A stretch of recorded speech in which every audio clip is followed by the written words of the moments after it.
कहानी की शुरुआत में हम देखते हैं कि एक बेहोश आदमी तेजी से आसमान से नीचे गिर रहा है। तभी अचानक उस आदमी को होश आ जाता है और वो आदमी खुद को हवा में नीचे जमीन की तरफ जाता हुआ देखकर जल्दी से अपना पैराशूट खोलने की कोशिश करता है, लेकिन उसका पैराशूट नहीं खुलता। और जैसे ही वो जमीन के काफी करीब आता है तभी अचानक ऑटोमेटिकली उसका पैराशूट खुल जाता है, जिससे उसके गिरने की रफ्तार कम हो जाती है और ये आदमी पेड़ों से टकराते हुए नीचे जमीन पर जा लगता है और बेहोश हो जाता है। लकीली पेड़ों से टकराने की वजह से इसकी जान बच जाती है। कुछ देर बाद इस आदमी को होश आता है और हमें पता चलता है कि इस आदमी का नाम पीटर है। होश में आने के बाद पीटर देखता है कि यहाँ चारों तरफ घना जंगल है और इसे कुछ समझ नहीं आ रहा होता कि मैं यहाँ पर कैसे पहुंचा। अब इससे पहले कि पीटर कुछ समझ पाता तभी अचानक उसके बगल में एक दूसरा आदमी पैराशूट से सेफली लैंड कर देता है। ये आदमी एक मैक्सिकन गैंगस्टर होता है और ये गैंगस्टर पीटर पर बंदूक तान देता है, लेकिन पीटर उसे समझाता है कि बंदूक नीचे करो क्योंकि मैं तुम्हें कोई भी नुकसान नहीं पहुंचाने वाला हूँ। ये सुनकर गैंगस्टर बंदूक नीचे करने ही वाला होता है कि तभी ऊपर से एक दूसरा आदमी तेजी से नीचे जमीन पर गिरता है और इनकी नजरों के सामने वो आदमी मारा जाता है क्योंकि उसका पैराशूट नहीं खुल पाया था। अब इससे पहले कि यह दोनों उस आदमी की डेड बॉडी के पास जाते तभी अचानक इन पर कोई फायरिंग करने लगता है, जिससे खुद को बचाते हुए यह दोनों तेजी से भागने लगते हैं। अब यहाँ पीटर बड़ी चालाकी से गोलियां चलाने वाले आदमी के पीछे से आकर उस पर बंदूक तान देता है और उसे फायरिंग करने से रोक देता है। पीटर उसे बताता है कि हम तुम्हारे कोई दुश्मन नहीं बल्कि हम भी तुम्हारी तरह यहाँ आकर फंस चुके हैं। यह सुनकर वो आदमी जिसका नाम निकोलाई है वो शांत हो जाता है और पीटर से कहता है कि मैं जंग में था लेकिन अचानक किसी ने मुझे बेहोश कर दिया और जब मेरी आंख खुली तो मैं यहाँ पर था। मुझे लगा कि तुम लोग दुश्मन हो इसलिए मैंने तुम पर गोलियां चलाई। अब यह तीनों बातें कर ही रहे होते हैं कि तभी पीटर देखता है कि सामने से एक लड़की इन पर गन तान कर खड़ी है। इस लड़की का नाम क्रिस्टीन है और क्रिस्टीन एक जर्मन शूटर है। क्रिस्टीन ने इन तीनों की बात सुन ली होती है इसलिए वो समझ जाती है कि मुझे इन तीनों से कोई खतरा नहीं, जिसके बाद ये चारों मिलकर जंगल में आगे की तरफ बढ़ने लगते हैं। और क्रिस्टीन बताती है कि जब मैं ऊपर से गिर रही थी तब मैंने और भी कुछ लोगों को पैराशूट से नीचे लैंड करते हुए देखा था। अब यह जब जंगल में आगे बढ़ रहे होते हैं तभी हम देखते हैं कि कोई इनका पीछा कर रहा है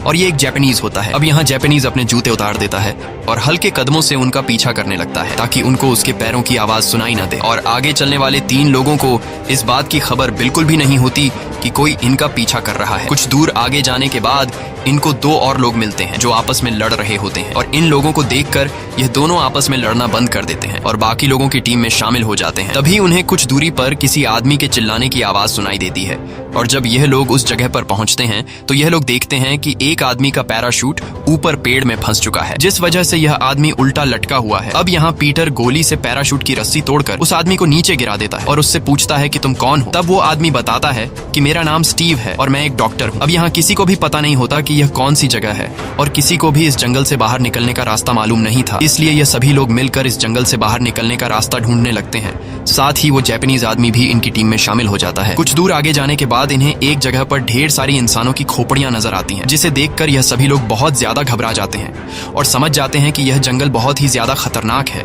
इसलिए अब कैसे भी करके इन लोगों को जल्दी से इस जंगल से निकलना होगा, नहीं तो ये लोग मारे जा सकते हैं। अब आगे बढ़ते हुए रास्ते में निकोलाई को एक अजीब सा पौधा दिखाई देता है, जिसे देखते ही निकोलाई उसकी तरफ अट्रैक्ट हो जाता है और निकोलाई उस पौधे को छूने ही वाला होता है कि तभी डॉक्टर आकर निकोलाई को रोक देता है और डॉक्टर बताता है कि यह एक बहुत ही जहरीला पौधा है। इस फूल में से निकलने वाले लिक्विड की एक बूंद से इंसान पैरालाइज हो सकता है और डॉक्टर एक चाकू पर इस फूल का लिक्विड लगाकर अपने पास रख देता है, जिसके बाद ये सभी लोग फिर से आगे बढ़ने लगते हैं और तभी इनके अफ्रीकन साथी का पांव एक ट्रैप पर पड़ता है, जिससे वो नीचे गिर जाता है और देखते ही देखते ऊपर से नुकीली लकड़ियां अफ्रीकन पर गिरने लगती हैं, लेकिन अफ्रीकन खुद को बचा लेता है और तभी एक बहुत ही बड़ा पेड़ इनके बाकी साथियों की तरफ आता है, लेकिन यह लोग जल्दी से खुद को उस पेड़ से बचा लेते हैं और तभी इन पर ऊपर से और भी नुकीली लकड़ियां गिरने लगती हैं, जिससे खुद को बचाते हुए क्रिस्टीन तेजी से भागने लगती है और भागते भागते वो एक गड्ढे में गिरने वाली होती है कि तभी वो ऊपर एक लकड़ी पकड़ लेती है, लेकिन अब धीरे धीरे क्रिस्टीन नीचे गड्ढे में फिसलती जा रही थी और नीचे गड्ढे में ढेर सारी नुकीली लकड़ियां लगी हुई थी। अब जैसे ही क्रिस्टीन नीचे गड्ढे में गिरने वाली होती है तभी वहां पर पीटर आकर क्रिस्टीन को पकड़ लेता है और क्रिस्टीन को बचा लेता है। अब यहाँ इन लोगों को कुछ समझ नहीं आ रहा होता कि आखिर यह जाल किसने बिछाया है और तभी क्रिस्टीन अपने राइफल के स्कोप से उस आदमी को देख लेती है जिसने यह जाल बिछाया हुआ था और जब यह सभी लोग उस आदमी के पास पहुंचते हैं तो यह लोग देखते हैं कि यह आदमी पहले से मरा हुआ है और उस आदमी की की बॉडी पर निशान को देखते हुए ऐसा लग रहा था कि जैसे इस आदमी को किसी बड़े खतरनाक मॉन्स्टर ने मारा है। अब यहाँ उस आदमी की चेकिंग लेने के बाद इन्हें एक डायरी मिलती है जिससे इन्हें पता चलता है कि ये आदमी एक यूएस सोल्जर था। यह सुनकर पीटर कहता है कि इस आदमी ने यह जाल इंसानों के लिए नहीं बल्कि किसी बड़ी चीज का शिकार करने के लिए बनाया था, क्योंकि क्रिस्टीन जिस गड्ढे में गिरने वाली थी उस गड्ढे की लंबाई काफी ज्यादा थी। इसलिए इस सोल्जर ने इतना गहरा गड्ढा खोदकर उस मॉन्स्टर को मारना चाहता था, लेकिन वो मॉन्स्टर बहुत ही ज्यादा खतरनाक था और वो इस सोल्जर के जाल में फंसने से बच गया और फिर उस मॉन्स्टर ने इस सोल्जर को मार दिया। अब जब सभी लोग यहाँ से जाने लगे तभी इनके अफ्रीकन साथी को लगता है कि कोई इन पर नजर रख रहा है और वो सामने के पेड़ की तरफ देखने लगता है, लेकिन पेड़ पर उसे कुछ भी दिखाई न देने की वजह से वो भी अपने बाकी साथियों के पीछे जाने लगता है। और यहाँ हम देखते हैं कि सच में कोई चीज इन पर नजर रख रही है और वो चीज इसी पेड़ पर मौजूद है, लेकिन इनविजिबल होने की वजह से ये लोग उसे देख नहीं पा रहे थे और जो कोई चीज भी इन पर नजर रख रहा है वो इनको एक इंफ्रारेड यानी कि फायर विजन से देख रहा है। अब कुछ दूर आगे जाने के बाद जब ये लोग एक खुले मैदान में पहुंचते हैं तो वहां का नजारा देखकर ये लोग पूरी तरह से हैरान रह जाते हैं, क्योंकि इनके सामने एक अलग ही दुनिया थी और ऐसी जगह इन लोगों ने पहले कभी भी नहीं देखी थी, क्योंकि ऊपर आसमान में 3 प्लेनेट मौजूद थे और ये देखकर ये लोग समझ जाते हैं कि ये हमारी दुनिया नहीं बल्कि हम किसी दूसरे प्लेनेट पर आ गए हैं। अब यहाँ पीटर कहता है कि जिस तरह से हम लोग यहाँ पर आए हैं उसी तरह से यहाँ से निकलने का भी कोई ना कोई रास्ता जरूर होगा, इसलिए अब जल्द ही हम लोगों को यहाँ से निकलने वाले रास्ते को ढूंढना होगा। जिसके बाद ये लोग फिर से जंगल में आगे की तरफ बढ़ने लगते हैं और तभी अचानक से एक ड्रोन इनके ऊपर से गुजरता है, जिसे देखकर ये सभी लोग अलर्ट हो जाते हैं और इन्हें लगा कि हम पर ऊपर से हमला होने वाला है। लेकिन तभी कुछ अजीब से क्रीचर तेजी से दौड़ते हुए इनकी तरफ बढ़ने लगते हैं, जिसे देखकर ये सभी लोग इन पर गोलियां चलाते हैं, जिसमें से एक क्रीचर की बॉडी ब्लास्ट हो जाती है और तभी यहाँ एक क्रीचर इनके एक साथी के पीछे पड़ जाता है जो मेक्सिको के जेल से भागा हुआ एक कैदी था। और जैसे ही वह क्रीचर कैदी को मारने वाला होता है तभी वहां पर अफ्रीकन आकर उस क्रीचर को मारकर उस कैदी की जान बचा लेता है। वहीं डॉक्टर के पास बंदूक न होने की वजह से वह अपनी जान बचाने के लिए क्रीचर से भागने लगता है। तब वह क्रीचर भी डॉक्टर के पीछे पड़ जाता है, लेकिन यहाँ क्रिस्टीन आकर डॉक्टर को एक पेड़ पर चढ़ा देती है और खुद उस क्रीचर से मुकाबला करने लगती है। लेकिन जैसे ही वह उस क्रीचर पर निशाना तानकर उसे शूट करने लगती है तभी उसे पता चलता है कि उसके बंदूक में गोलियां खत्म हो गई हैं। ये देखकर क्रिस्टीन काफी मायूस हो जाती है और अब वो क्रीचर भी धीरे धीरे क्रिस्टीन की तरफ बढ़ने लगता है, जिसे देखकर क्रिस्टीन समझ जाती है कि अब मुझे कोई भी नहीं बचा सकता। और जैसे ही वह क्रीचर क्रिस्टीन के काफी करीब आता है तभी जंगल में से एक सीटी की आवाज गूंजती है और उस सीटी की आवाज को सुनते ही वह क्रीचर एक कुत्ते की तरह उस आवाज को फॉलो करते हुए चला जाता है। और यहाँ हमें पता चलता है कि ये क्रीचर इस प्लेनेट के डॉग है। यहाँ इन लोगों को पता चलता है कि इस जंगल में इन कुत्तों से भी ज्यादा खतरनाक कोई चीज है जो हमें मारना चाहती है। अब यहाँ सभी लोग नोटिस करते हैं कि इनका गैंगस्टर साथी कहीं गायब है और तभी उन्हें कुछ दूरी से अपने गैंगस्टर साथी की चिल्लाने की आवाज सुनाई देती है, जिसकी आवाज सुनकर ये लोग फौरन उस जगह पर पहुंच जाते हैं और ये लोग देखते हैं कि इनका साथी चुपचाप बिना हिले इनकी तरफ पीठ करके बैठा हुआ है। तब ये लोग उसे अपने पास बुलाते हैं, लेकिन इनका साथी इन्हें कोई भी जवाब नहीं देता। ये देखकर क्रिस्टीन उसके पास जाने लगती है, लेकिन तब यहाँ पीटर क्रिस्टीन को रोक देता है और पीटर क्रिस्टीन से कहता है कि ये हमें फंसाने के लिए कोई जाल भी हो सकता है। अब अपने शक को यकीन में बदलने के लिए पीटर एक पत्थर उठाकर अपने साथी की तरफ फेंकता है और जैसे ही पत्थर उनके साथी के करीब गिरता है तो इन्हें पता चलता है कि सच में वहाँ जाल बिछाई गई है और इनका साथी मारा जा चुका है। अब यहाँ पीटर सभी साथियों से कहता है कि हमें अपने साथी को ऐसे ही छोड़कर यहाँ से जाना होगा, क्योंकि अगर हमने अपने साथी को हाथ भी लगाने की कोशिश की तो हम सब मारे जाएंगे। लेकिन क्रिस्टीन अपने साथी को इस तरह अधमरे हालत में नहीं छोड़ना चाहती थी, इसलिए वो अपने साथी को शूट करके उसे हमेशा के लिए तकलीफ से आजाद कर देती है। अब कुछ दूर आगे जाने के बाद इन्हें अजीब तरह के पैरों के निशान दिखाई देते हैं, जिसे देखकर ये लोग समझ जाते हैं कि ये उसी मॉन्स्टर के पैरों के निशान हैं जो हमें मारना चाहता है। अब यहाँ सभी लोग पैरों के निशान को फॉलो करते हुए एक ऐसी जगह पर पहुंचते हैं जहाँ पर ढेर सारी लाशें लटकाई गई थीं, यहाँ तक कि कुछ लाशों से तो खाल खींच कर निकाली गई थी और हर तरफ खून बिखरा पड़ा था। ये सब देखकर ये लोग काफी ज्यादा घबरा जाते हैं और तभी इन लोगों को पेड़ से बंधा गया एक प्रेडेटर दिखाई देता है। यहाँ इन लोगों को लगा कि ये प्रेडेटर मर चुका है, इसलिए निकोलाई जैसे ही उस प्रेडेटर के करीब जाकर उसे छूने वाला होता है तभी वो प्रेडेटर जाग जाता है और चीखने लगता है। ये देखकर सभी लोग पीछे हो जाते हैं और तभी जमीन से 2 नुकीली लकड़ियां निकलकर अफ्रीकन की बॉडी में धंस जाती हैं, जिससे अफ्रीकन की मौत हो जाती है। अब यहाँ पीटर को कुछ अजीब सी चीज दिखाई देने पर वह अंधाधुंध गोलियां चलाने लगता है, जिसमें से कुछ गोलियां उस इनविजिबल मॉन्स्टर को लग जाती है। लेकिन मॉन्स्टर इनविजिबल होने की वजह से इन पर भारी पड़ रहा था, इसलिए पीटर सभी लोगों से यहाँ से भागने को कहता है, जिसके बाद सभी लोग तेजी से दौड़ते हुए एक पहाड़ से नीचे नदी में कूद जाते हैं और पानी में तैरते हुए किनारे की तरफ बढ़ने लगते हैं। तभी यहाँ एक ड्रोन इनके ऊपर से गुजरता है और इन लोगों को देख लेता है, जिसके बाद ड्रोन वापस उसी जगह पर चला जाता है जहाँ इन पर अभी हमला हुआ था। और यहाँ वह मॉन्स्टर अपना असली रूप दिखाता है, जिसे देखकर हमें पता चलता है कि ये भी प्रेडेटर है, लेकिन इनका साइज बाकी नॉर्मल प्रेडेटर से काफी बड़ा है और ये एक नहीं बल्कि 3 शिकारी प्रेडेटर्स हैं। वहीं दूसरी तरफ ये लोग नदी के किनारे पर पहुंच जाते हैं और यहाँ पीटर सभी से कहता है कि मुझे पता चल गया है कि हम पर हमला करने वाले मॉन्स्टर प्रेडेटर्स हैं और ये प्रेडेटर्स हमें इस जंगल से जिंदा जाने नहीं देंगे, इसलिए हमें यहाँ से निकलने के बजाय इन प्रेडेटर से मुकाबला करना होगा। अब यहाँ सभी लोग फिर से जंगल में छुप जाते हैं और तभी क्रिस्टीन को राइफल के स्कोप से एक प्रेडेटर दिखाई देता है, जिसे देखकर ये लोग उस प्रेडेटर को जाल में फंसाकर मारने का प्लान बनाते हैं। और अब प्लान के मुताबिक ये लोग अपने एक साथी को चारा बनाकर जंगल में भेज देते हैं और इनका साथी चिल्लाकर प्रेडेटर को खुद की तरफ अट्रैक्ट कर देता है। और जैसे ही प्रेडेटर उसके पास आकर उसे मारने वाला होता है, तभी क्रिस्टीन उसे शूट करके मार देती है, जिसके बाद ये सभी लोग उसके पास जाते हैं और यहाँ इन्हें पता चलता है कि ये प्रेडेटर नहीं बल्कि कोई दूसरा क्रीचर है। अब इतने दूर से सीधा शूट करने पर पीटर क्रिस्टीन की तारीफ करता है, लेकिन यहाँ क्रिस्टीन देखती है कि उसकी चलाई हुई गोली इस क्रीचर को तो लगी ही नहीं, बल्कि उसकी गोली तो एक पेड़ को लगी। अब यहाँ इन्हें कुछ समझ नहीं आ रहा होता कि आखिर गोली चलाई किसने। तब पीटर कहता है कि ये एक जाल है। दरअसल इनका प्लान इन्हीं पर उल्टा पड़ गया होता है और अब इससे पहले कि ये लोग कुछ कर पाते, तभी इन्हें आवाज आती है कि मैं यहाँ हूँ। ये सुनकर ये लोग चारों तरफ नजर घुमाते हैं, लेकिन इन्हें कोई भी नजर नहीं आता। और तभी पीटर के पीछे से एक बड़ा सा मॉन्स्टर प्रेडेटर नजर आता है, जो सीधा पीटर पर बंदूक तान लेता है। पीटर को लगा कि अब मेरी मौत पक्की है, लेकिन तभी वह प्रेडेटर अपने चेहरे से मास्क उतारता है और यहाँ इन्हें पता चलता है कि ये हमारी तरह एक नॉर्मल इंसान है। ये आदमी अपना नाम नोलैंड बताता है और सभी से कहता है कि हमारी जान यहाँ खतरे में है, क्योंकि प्रेडेटर की सूंघने की ताकत काफी ज्यादा है, इसलिए तुम लोग अगर अपनी जान बचाना चाहते हो तो तुम सभी मेरे पीछे आओ। जिसके बाद ये सभी लोग बिना कुछ सोचे समझे नोलैंड के पीछे चलने लगते हैं और नोलैंड इन लोगों को एक पुरानी खराब पड़ी हुई स्पेसशिप में ले जाता है। यहाँ नोलैंड बताता है कि यह जगह सेफ है और मैं भी तुम लोगों की तरह यहाँ इस प्लेनेट पर आया हूँ। मेरे जितने भी बाकी साथी थे वे सभी मारे गए और मैं पिछले 3 सालों से प्रेडेटर्स से छुपकर यहीं पर रह रहा हूँ। तब टीम का एक साथी पूछता है कि तुम्हारे पास प्रेडेटर का सूट कैसे आया, जिस पर नोलैंड बताता है कि मैं यहाँ पर 2 प्रेडेटर्स को मार चुका हूँ और मैं उन्हीं का सूट चुराकर पहन रहा हूँ। अब यहाँ पीटर पूछता है कि हम इन प्रेडेटर्स को कैसे मार सकते हैं, जिस पर नोलैंड बताता है कि यह प्रेडेटर बहुत ही ज्यादा खतरनाक है। इनके पास इंफ्रारेड विजन से देखने की शक्ति है, यानी कि यह लोग काले अंधेरे में भी हमें देख सकते हैं। साथ ही नोलैंड बताता है कि यहाँ पर 2 तरह के प्रेडेटर हैं, एक नॉर्मल प्रेडेटर है और दूसरे मॉन्स्टर प्रेडेटर है। और ये मॉन्स्टर प्रेडेटर सिर्फ इंसानों का नहीं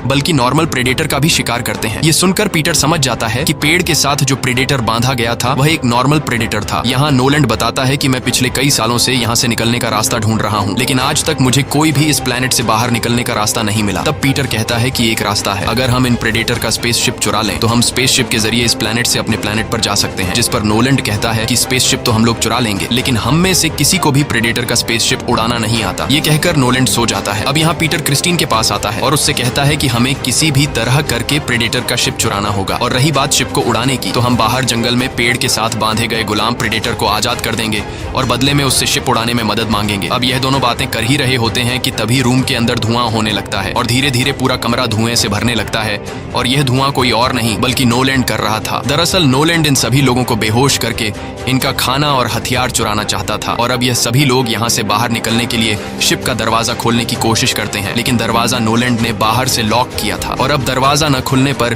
पीटर दरवाजे को तोड़ने के लिए उस पर गोली चलाता है, जिसकी आवाज कुछ दूरी पर प्रेडेटर सुन लेता है और प्रेडेटर को पता चल जाता है कि यह लोग कहां पर छुपे हुए हैं। जिसके बाद प्रेडेटर सीधा शिप पर पहुंच जाता है और वह सबसे पहले नोलैंड को शूट करके मार देता है, क्योंकि नोलैंड शिप के बाहर था। इसके बाद प्रेडेटर बाकी लोगों को ढूंढने लगता है और यहाँ बाकी लोग भी बाहर निकलने का रास्ता ढूंढने लगते हैं, लेकिन इस दौरान डॉक्टर इनसे अलग हो जाता है और डॉक्टर अकेले बाहर निकलने का रास्ता तलाश करने लगता है, लेकिन उसे बाहर जाने का कोई रास्ता नहीं मिलता और वह अपने साथियों से भटक जाता है। कुछ देर बाद प्रेडेटर डॉक्टर को देख लेता है और प्रेडेटर डॉक्टर को मारने के लिए आगे बढ़ता है, लेकिन तभी वहां पर निकोलाई आ जाता है और डॉक्टर को जल्दी से प्रेडेटर से बचा कर ले जाता है। लेकिन इस दौरान प्रेडेटर की एक गोली निकोलाई को लग जाती है, जिससे वह नीचे गिर जाता है और यहाँ डॉक्टर अपने साथी निकोलाई को बचाने के बजाय वहां से भाग जाता है और अब प्रेडेटर निकोलाई को पकड़कर उसके सीने में एक नुकीला औजार घोंप देता है और अब निकोलाई समझ जाता है कि मैं मरने वाला हूँ। लेकिन मरने से पहले निकोलाई जल्दी से एक ग्रेनेड निकालकर एक जोरदार ब्लास्ट में अपने साथ उस प्रेडेटर को भी उड़ा देता है। वहीं दूसरी तरफ बाकी लोगों को बाहर निकलने का रास्ता मिल गया होता है और ये लोग जल्दी से बाहर आ जाते हैं, लेकिन अब बॉम्ब ब्लास्ट की आवाज सुनकर एक दूसरा प्रेडेटर वहां पर पहुंच जाता है और यहाँ इनका साथी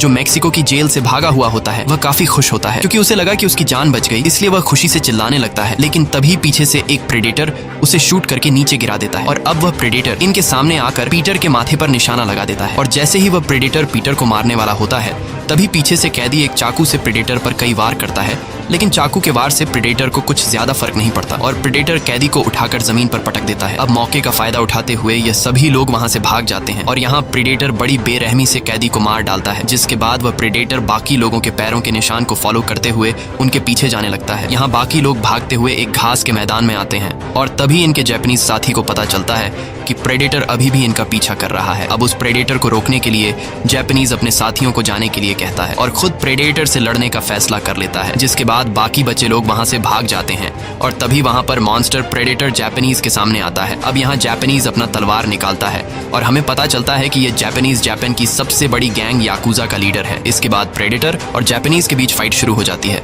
और हम देखते हैं कि जापानीज एक बहुत ही अच्छा तलवारबाज है। यहाँ इनके बीच काफी तगड़ी फाइट होने लगती है। ये दोनों एक दूसरे पर काफी जोरदार वार करते हैं और काफी देर तक लड़ने के बाद आखिर में जापानीज प्रेडेटर को मारने में कामयाब हो जाता है, लेकिन उसी दौरान जापानीज भी गिरकर मारा जाता है क्योंकि फाइट के दौरान उसे भी काफी सारी चोटें आई थीं। अब 3 में से 2 प्रेडेटर मारे जा चुके थे और अब बस सिर्फ एक ही प्रेडेटर बचा था। वहीं दूसरी तरफ क्रिस्टीन, डॉक्टर और पीटर तीनों खुद को बचाते हुए जंगल में भाग रहे थे, लेकिन तभी डॉक्टर का पैर एक ट्रैप में फंस जाता है, जिस वजह से डॉक्टर का पैर बुरी तरह से घायल हो जाता है और अब डॉक्टर चलने के काबिल नहीं था। यहाँ पीटर क्रिस्टीन से कहता है कि हमें डॉक्टर को यहीं पर छोड़कर जाना होगा क्योंकि अब वह चल नहीं सकता और अगर हम इसे अपने साथ ले जाने लगे तो हमारी रफ्तार स्लो हो जाएगी और प्रेडेटर हमें पकड़कर मार देगा। लेकिन क्रिस्टीन एक अच्छे दिल की मालिक थी और वह डॉक्टर को इस तरह से छोड़कर नहीं जाना चाहती थी, इसलिए क्रिस्टीन पीटर से कहती है कि तुम चले जाओ, मैं यहाँ डॉक्टर की मदद करूंगी। जिसके बाद पीटर इन दोनों को छोड़कर वहां से चला जाता है और सीधा उस जगह पर पहुंचता है जहाँ गुलाम प्रेडेटर को पेड़ से बांध दिया गया था। अब यहाँ पीटर उस प्रेडेटर के सामने आकर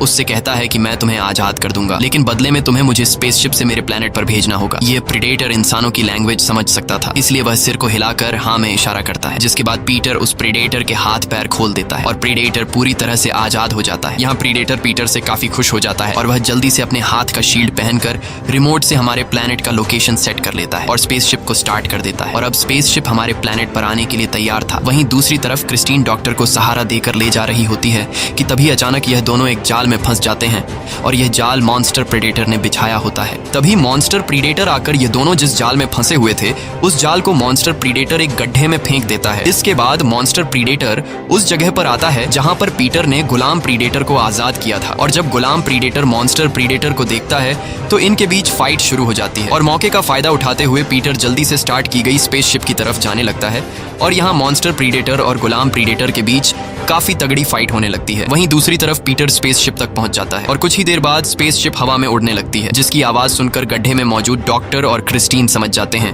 कि पीटर यहां से जा चुका है। वहीं दूसरी तरफ मॉन्स्टर प्रेडेटर ज्यादा ताकतवर होने की वजह से गुलाम प्रेडेटर उसके सामने ज्यादा देर तक टिक नहीं पाता और आखिर में मॉन्स्टर प्रेडेटर गुलाम प्रेडेटर का सिर धड़ से अलग कर देता है और साथ ही जिस स्पेसशिप में पीटर जा रहा होता है उसे भी मॉन्स्टर प्रेडेटर अपने हाथ में लगे रिमोट के जरिए उड़ा देता है। वहीं दूसरी तरफ हम गड्ढे में डॉक्टर और क्रिस्टीन को देखते हैं। यहाँ डॉक्टर अपना असली रूप दिखाता है और वह चुपके से उस चाकू को निकालता है जिस पर उसने जहरीले पौधे का लिक्विड लगाया था और फिर डॉक्टर पीछे से आकर क्रिस्टीन के गले पर उस चाकू से कट लगा लेता है, जिससे क्रिस्टीन की बॉडी पैरालाइज होने लगती है और क्रिस्टीन नीचे गिरकर पूरी तरह से अपनी बॉडी पर कंट्रोल खो देती है। अब क्रिस्टीन जिंदा तो थी लेकिन वो अपनी बॉडी को हिला नहीं पा रही थी और बात भी नहीं कर पा रही थी। अब यहाँ डॉक्टर क्रिस्टीन को अपने बारे में बताते हुए कहता है कि मैं धरती पर एक सीरियल किलर था और खासकर लड़कियों को किडनैप करके मारा करता था और अब मैं तुम्हें प्रेडेटर को देकर बदले में वापस अपनी धरती पर चला जाऊंगा। अब जब डॉक्टर क्रिस्टीन को यह बातें बता रहा होता है तभी ऊपर पीटर आ जाता है। दरअसल पीटर स्पेसशिप में बैठा ही नहीं था और अब वो अपने साथियों को लेने के लिए वापस आ गया होता है। पीटर को देखकर डॉक्टर पूरी तरह से शॉक हो जाता है और डॉक्टर फिर से एक शरीफ आदमी होने का नाटक करने लगता है। साथ ही डॉक्टर पीटर से कहता है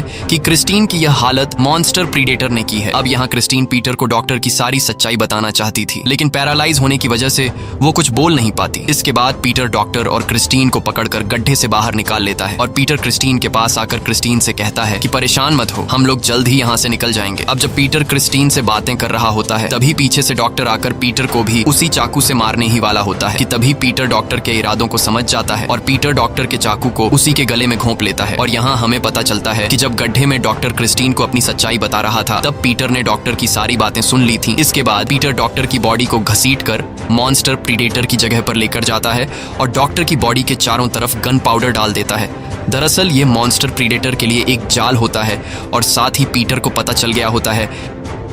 कि ये प्रेडेटर इंफ्रारेड फायर विजन से देखते हैं। इसलिए पीटर अपनी पूरी बॉडी पर मिट्टी लगा देता है ताकि प्रेडेटर इसे इंफ्रारेड विजन से ना देख सके। कुछ देर बाद वहाँ पर प्रेडेटर आ जाता है और वह अपने इंफ्रारेड विजन से शिकार ढूंढने लगता है। अब पीटर की बॉडी पर मिट्टी लगने की वजह से प्रेडेटर पीटर को तो देख नहीं पाता, बल्कि वो जमीन पर पड़े डॉक्टर की डेड बॉडी को देख लेता है। जिसके बाद प्रेडेटर डॉक्टर की बॉडी की तरफ बढ़ने लगता है और हमें तो पता है कि डॉक्टर की बॉडी प्रेडेटर के लिए एक जाल है। अब जैसे ही प्रेडेटर डॉक्टर की बॉडी को पलटता है तो डॉक्टर की बॉडी पर ढेर सारे ग्रेनेड बांधे गए थे और प्रेडेटर के समझने से पहले ही एक जोरदार ब्लास्ट होता है जिसमें प्रेडेटर बुरी तरह से घायल होकर दूर जाकर गिरता है। अब यहाँ पीटर बड़ी चालाकी से चारों तरफ बिछाए हुए बारूद को आग लगा देता है और आग की लपटों की वजह से प्रेडेटर अपने इंफ्रारेड विजन से पीटर को देख नहीं पाता। अब मौके का फायदा उठाते हुए पीटर दौड़ते हुए मॉन्स्टर प्रेडेटर पर कई वार करता है। तभी आग की लपटें कम होने लगती हैं, इसलिए पीटर जल्दी से एक पेड़ के पीछे छुप जाता है। अब यहाँ प्रेडेटर अपने इंफ्रारेड विजन से पीटर को चारों तरफ ढूंढता है, लेकिन उसे पीटर कहीं पर भी दिखाई नहीं देता। पर तभी प्रेडेटर